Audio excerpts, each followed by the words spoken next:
Good afternoon. Good afternoon. Happy Saturday.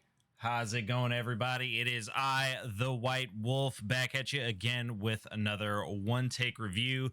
This time it is for the long-awaited Congress. I know this video has been a long time coming, so I do apologize for the delay. I have recorded this video multiple times, actually, and every time there has been some sort of technical difficulty or some sort of screw up on my end or some sort of screw up on my computer's end. So this has been probably the most painful video I have ever made. However, I think you guys are going to enjoy it. I think you guys are going to like it. And I certainly hope you guys appreciate this ship, because I definitely speak very highly of this ship. I enjoy playing it. It is a Tier 8 US cruiser, the Congress. So first and foremost, this Congress, I want to let you guys know, if you're used to playing something like the Des Moines or something like the Buffalo or something like the Baltimore, the standard US cruiser, this boat does not play the same. This is a heavy cruiser. This is a heavy cruiser that plays more like a light battleship than anything else. It's not very once it gets up to speed, it's fast, but it's not a it doesn't get up to speed very fast. It's not as maneuverable as a regular US cruiser. However, it does have a lot more armor than the US cruiser. And what we're gonna do is we're gonna break this down right quick. I'll go through all the base stats, and then we will get into a replay of a game, because let's just say that doing this live was just not working for me. So I do have a very decent replay that we can go through that shows this ship's abilities pretty darn well. But let's go through the armor layout first and foremost, since obviously that's on the top. This thing has pretty decent armor for a Tier 8 US cruiser. The front armor is 27 millimeters. That is actually very standard for US cruisers. However, the armor belt is 229 and torpedo protection 178. But the 229 is above. It's beyond par for this tier. So this boat is very, I mean, don't get me wrong, you will, if you show broadside, you will still get citadeled by opposing cruisers and battleships. However, your enemy light cruisers are going to have a hard time. They're going to have a hard time. Your destroyers are going to have a hard time on their way to get you. Even if they load AP, it'll shatter. The one thing I do like about this boat as well is the angles of the armor on the front. I mean, it has got for a US cruiser, which is typically very large. I mean, the boat itself is very large, but for a US cruiser, the profile on it is actually pretty small. Because I mean, you guys are familiar with US cruisers. They're big. They're as big as battleships. Let's just take a look at the Citadel right quick. But anyway, I do like the way this boat is shaped. The armor is aggressively angled. You can bow in pretty darn well to almost anything. Now, don't get me wrong, that 27 millimeters on the front will be overmatched, so you are going to have to watch out for your standard Japanese battleships, your American battleships, stuff like that. You do not want to give them the angle to citadel you from the front, because they can and they will. But if you remain angled, you can bow into enemy ships pretty darn well. And the citadel sits fairly low in the water, not as low as say some of your, I guess, European cruisers and stuff like that. But it's a relatively decent citadel setup, in my opinion. So I mentioned bowing in. When you bow into an enemy, you're going to have these guns, boys. You're going to have these guns. These are 305 millimeters in a 2x2 front and back, but a 2x3, I'm sorry, 2x3 in the front and a 1x2 in the back. So you have, if you're bowing into an enemy, you have 5 shells going out of 305. And let me tell you, this 305, the AP on the 305, I have triple penned a Tier 9 battleship, i.e. the Iowa. I've triple penned an Iowa's broadside and triple citadeled in Iowa from 11 and a half, 12 kilometers. So let me tell you, the guns on this thing are massive. They are one of the high points of this ship. That's just, and when we get into the replay, I'll demonstrate that pretty well. The AP especially, the HE, I mean, the HE is about what you would expect, but the AP especially is just brutal on this ship. If you get into a battle where the enemy underestimates you and oh, this is just another US cruiser, and gives you broadside, you can take them to town and take them to the bank for at least 30,000 damage or so. I mean, you can just demolish these dudes. And it's phenomenal. Survivability, you got 51,150 HP. That is a very decent HP pool for a US cruiser, especially tier 8. It is, I do believe it's 10 or 15,000 higher than your standard US tier 8.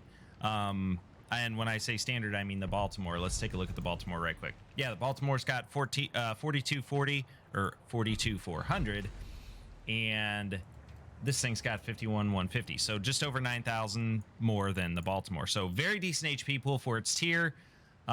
We've already gone over the artillery, very decent. Secondaries on this thing are okay, not wonderful, not bad, but I mean, it's a cruiser, so you're not playing it for secondaries anyway. Main battery firing range is decent at 17.5. AA defense is good, not great. I would say it's average for a tier 8.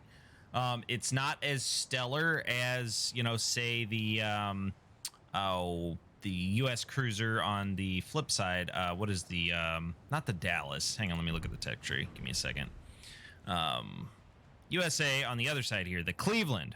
It's not going to be as good as the Cleveland, but it's good. It's actually got a higher rating than the Cleveland, but I think the Cleveland and the Baltimore do have superior AA just by default. Maneuverability is decent. The rudder shift time on this thing is what gets me though.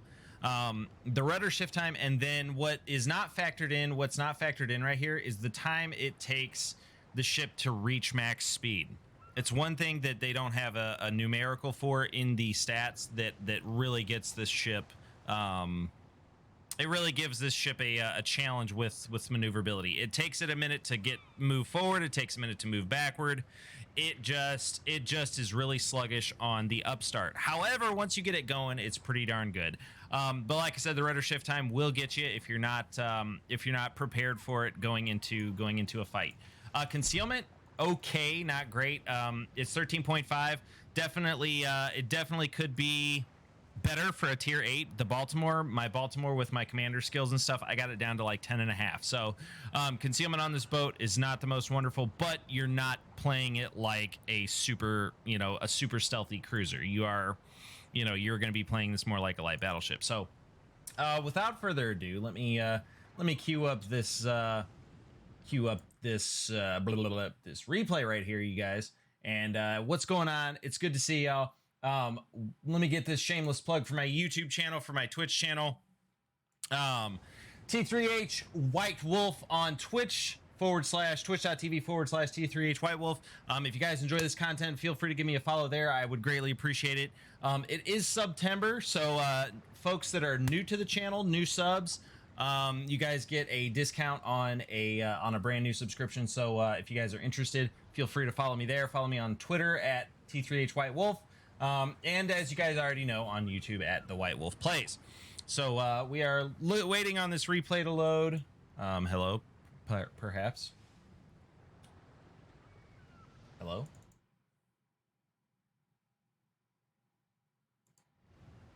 Okay, well, hang on just a second. I'm getting out of this here, and we'll do it from here. Boom. Maybe.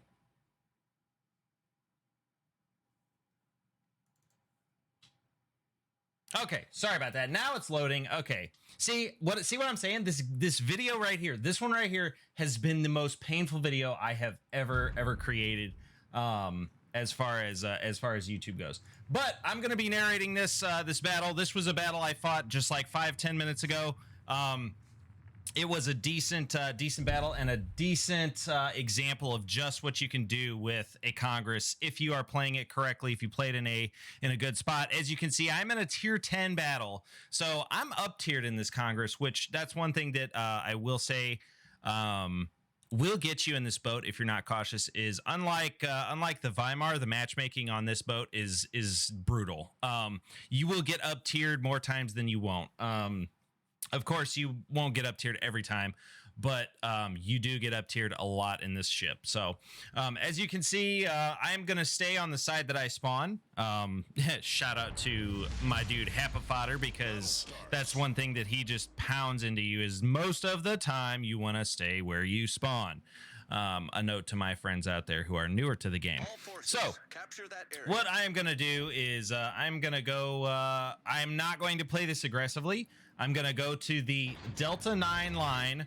And normally this is one of those times where I was watching what my team was doing, because normally I would proceed to the Charlie 9 island, and then if it's clear from there, I would start engaging enemies from behind the Bravo 9 island if they are slow to get over to this side. But I see that my Friesland, which is right in front of me here on the left, I see that my Friesland is starting to go over towards Bravo.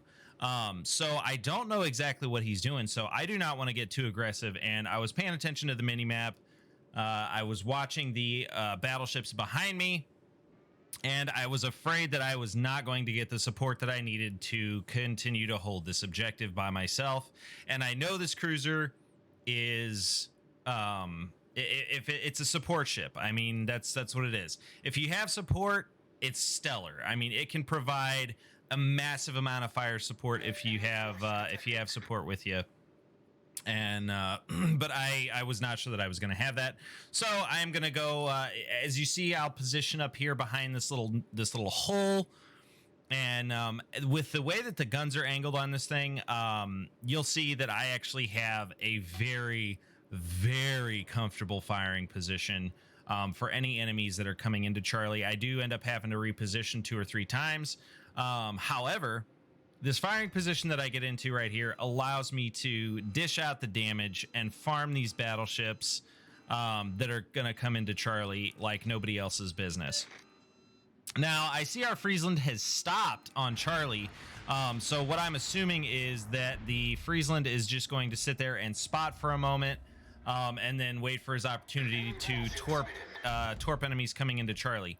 Now we have the Pomeran coming in here, and the Pomeran is going to be my bread and butter for this match. I am going to farm him for HE for all he is worth, and it's gonna be really nice. As you can see, we have the Pomeran. He's being pretty aggressive into this objective, which, I mean, by all intents and purposes, he can be, because I don't have the support here that I need. My de Grosse is you know, kind of lagging behind a little bit. I mean, he's a battleship, that's cool. We set him on fire. As you can see, the HE, it was a non-penetrating hit, but it still lit him on fire. So not bad at all. And let's just watch the battle. As you can see, I am detected. However, he is paying me minimal attention because I'm chilling behind this hole. There's not a lot that he can do here. Not to mention, I believe our Friesland got spotted, so they were trying to hang on to that, you know, get him out of the game first. I am getting shot at by his secondaries, which do have a very high angle. So his secondaries are able to hit me. However, they're not able to do very much, and most of the secondary shots are not going to end up hitting me. Pomeran realizes he is overcommitted, so he is going to try to back out. The enemy does have 2 destroyers here in Charlie objective, as opposed to R1. So I am keeping an eye on them. That is one of the reasons why I'm not reloading AP, is because I just thought that the destroyers were going to go into the objective and then enter my line of sight where I was able to fire on them, which that did not end up happening. Now the enemy also has a Buffalo that snuck his way in, and so the Buffalo is sitting on my right. Enemy Georgia also is coming in. But right now, my focus is to try to set this Pomerant on fire because I saw that he damage controlled. And so I know that if I am able to set him on fire again, he is not going to be able to put it out. And so I just want to farm that damage on the Pomerant. I got 3 non-penetrating hits, 1 pen, and no fire on that one. That was an unfortunate salvo. However, we are dishing out damage. As you can see, I'm already at 20k. I've exchanged just under or just over 4,000 health for 24,000 damage to my enemies. That's a pretty good trade in my book. So I've got the Pomerant on fire, and I'm going to switch to the Georgia, see if I can't set them on fire. I am not at the greatest angle for the Georgia, so as you can see here, I'm about to reposition just ever so slightly to get my guns better in position for that, for the hole that I'm trying to shoot through. Now, if you ever are on this map and are, sitting behind this hole, as you can see, it's a little bit challenging. It's a little bit challenging to master firing through there, but if you could get it done, I mean, you'll see I'm able to just sit here and farm these guys hardcore. They can't torpedo me. They can't push me too hard. As you can see, my De Grosse and the Yamagi and the Yamato are now pushing up behind me, along with the Missouri, who is going to be able to put this objective into a crossfire. So we have got some more backup that we needed, and the enemy is not in a great position to try to take this objective any further. I realize that I need to now pull forward if I'm going to continue firing on the Georgia. However, I'm going to switch back up to the Pomerant now that he is back in sight and now detected yet again. I'm not worrying about the Buffalo because the Buffalo does not have a good firing angle on me. I am, however, keeping an eye on it. I don't want to give the Buffalo an opportunity to hit me. I don't want to give an opportunity for anything to hit me, but especially the Buffalo over there. And so we are doing pretty darn good as far as keeping ourselves concealed and out of the line of fire. The Pomerant is trying to get a good angle on me, but he just is not going to be able to. So he is by and large ignoring me because I'm just being a nuisance at this point. And I realize that he's gotten too close, so I can't fire over these rocks anymore. I need to scoot forward to where I can get out from around them. And at this point, they're firing on the Amagi to my right. I do believe he is going to end up going down here soon because he has gotten too aggressive and he is being fired on by 2 battleships, a cruiser, and 2 destroyers. So he is just getting he's just getting lit up hardcore. He pushed too far forward by himself, and he got too aggressive. He is able to put some damage in on the Pomerant, though, which is fortunate. However, that damage that he's putting in on the Pomerant is going to cost him. It is definitely going to cost him. As you can see, the Pomerant's playing this as well as he can. He is not giving me a good angle where I can pen him with AP. So we're just firing on him with HE. But he did damage control again, and we are able to continuously just keep him on fire. And we're able to get some good damage in on him so far. We're up to 54,000 damage. As you can see, I got lit on fire. I did damage control 1 fire. Don't at me. I'm well aware of what I did. I know I damage controlled 1 fire, but I took the chance on that because I did not assume that I would be able to get lit on fire again, which, as you can see, I was correct on that. Now, like I said, that was a chance. That was a chance I took, but it did end up paying off. Now the Pomerant is what I assume. I assume the Pomerant's coming in to try to get within torpedo range where he can get me through here. I do not allow him that opportunity. I preemptively back off this position and back off where our Yamato can continue dealing damage, and where I can also continue dealing damage here. So Pomerant's about to go down very shortly. He's on fire yet again. I did switch up to AP. I was able to penetrate his superstructure and get one in through the deck. But I assumed, I switched up to AP because I assumed the Pomerant was going to end up giving me more broadside than he did. However, as you're going to see here, I am able to continue to deal damage through his deck and through his superstructure. So at this point, they have lost a battleship on each objective, or a battleship on Charlie. They do have a Buffalo and a Groningen still up. I do believe I can take the Buffalo.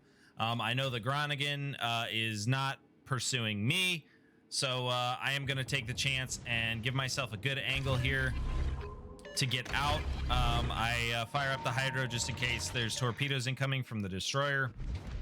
However, I am going to try to get myself a good angle where the Buffalo cannot use AP on me before I turn out from the objective. Although, as you guys will see, the Buffalo is actually getting way too aggressive, and he ends up paying the ultimate price before I even get inside of him. So now we have the Groningen just working on getting his smoke up. He's spotted. He's not in a good position at all, and he smokes. I also have a Riga that I believe has been AFK this time. So, but the Riga is back now, and we're now in pursuit of this Groningen because he's alone up here on this objective. We have a distinctive advantage on the enemy right now. We are ahead by, well, now one ship because the Yamato just killed our De Grosse. I gotta say it right. I gotta say it with the proper inflection. Otherwise, my German friends are gonna get onto me. So I'm now advancing on the Groningen. I've never played against a Groningen before, to my knowledge, so I was not sure. I assumed he had torpedoes. But I actually don't know now. Looking at the stats, I don't know if this thing has torpedoes or not. So, but assuming that it does, because it's just a destroyer, I am pushing it and making turns, and I'm just trying to preempt any sort of prediction that he might have on my path. So what I'm preparing to do is I'm trying to close in on his smoke because I assume he's still sitting in the smoke, which that's going to be confirmed here in just a second. I do assume that he is just chilling in that smoke, and I am trying to close in on that and get assured detection right here, which should be about 2.5 to maybe just under 2.5 kilometers. So here we go. I do see him fire from the smoke, which he doesn't know I'm approaching, obviously, otherwise he would not have done this. And I see our Riga come back. I didn't realize that he was going to radar, but that was extremely providential for me, because as soon as he radars, I am able to just go ahead and finish this Groningen off. Enemy destroyer foundered. Now we are at a huge advantage here. The Riga just timed that radar absolutely flawlessly. Now we have a Yamato. What do we have up here in front of us? We got a Yamato, a Marceau, and then they have another destroyer that's up there with the Yamato that's about to die. So it's 5 ships on 3. We got a really good advantage. I finished taking this objective to continue putting the pressure on the enemy. The Yamato is going to try to approach B. Yamato and his destroyer buddy are going to try to approach B and take out our Vampire. And I've reloaded, or I'm going to be reloading AP on this right there. There you go. You see that reload. I'm going to reload AP, and what is that destroyer that they got? The Summers. So my team is going to take out the Summers, and I'm going to come into a position where I can engage the Yamato. I am trying to get into a position where I can engage the Yamato and take the fire from the Yamato, as opposed to my Riga, who is showing broadside, but he's also trying to get away. He's trying to get out of optimal firing range for the Yamato, and he's not angled well at all. As you can see, I let my team know that I'm going to move to engage the Yamato. I am going to try to take the fire for the Riga because I'm already angled and I have the good armor for it. So I can bounce those. Yamato shells. Now, don't get me wrong. If I don't keep angled at the Yamato, he will overpen. He will overpen my front armor.